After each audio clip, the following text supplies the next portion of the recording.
Manappuram finance में मजबूत Q2 पर 10% का उछाल। एक्सपर्ट्स का ये है रुझान। दिग्गज NBFC मनाप्पुरम फाइनेंस के शेयर आज इंट्राडे में करीब 10% उछल गए। कंपनी के लिए सितंबर तिमाही बहुत शानदार रही। इसके चलते मनाप्पुरम फाइनेंस को लेकर ब्रोकरेज का बुलिश रुझान बना हुआ है।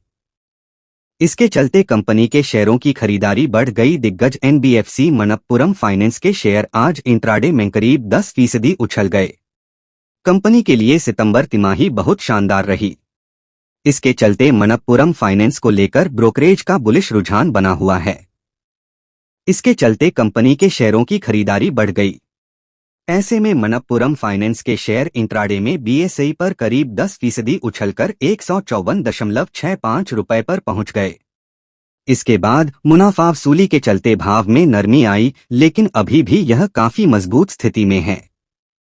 इसके शेयर BSE पर आज 7.01% की बढ़त के साथ 150.45 रुपए पर बंद हुए हैं।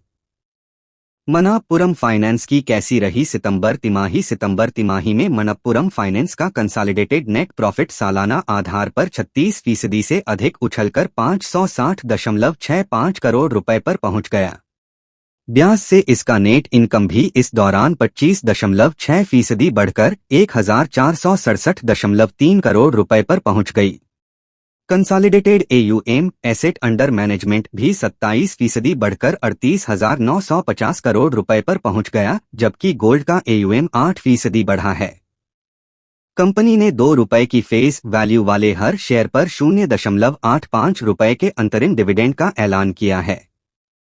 गोल्ड लोन सेगमेंट की साइक्लिटी के असर को फीका करने के लिए कंपनी नॉन गोल्ड सेगमेंट में भी पाव फैला रही है।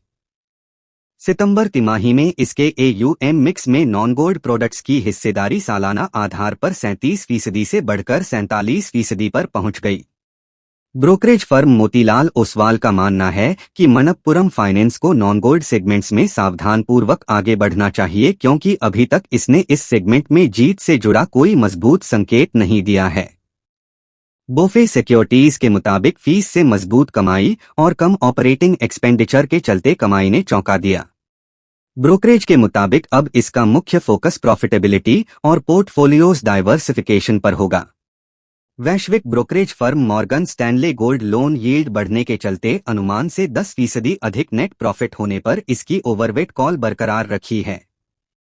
सितंबर तिमाही में इसका गोल्ड लोन यील्ड्स तिमाही आधार पर सुधरकर 21.6% से 22.1% पर पहुंच गया। हालांकि क्रेडिट लागत ने निराश किया। ब्रोकरेज ने इसका टारगेट प्राइस 183 रुपए से बढ़ाकर 200 रुपए कर दिया है।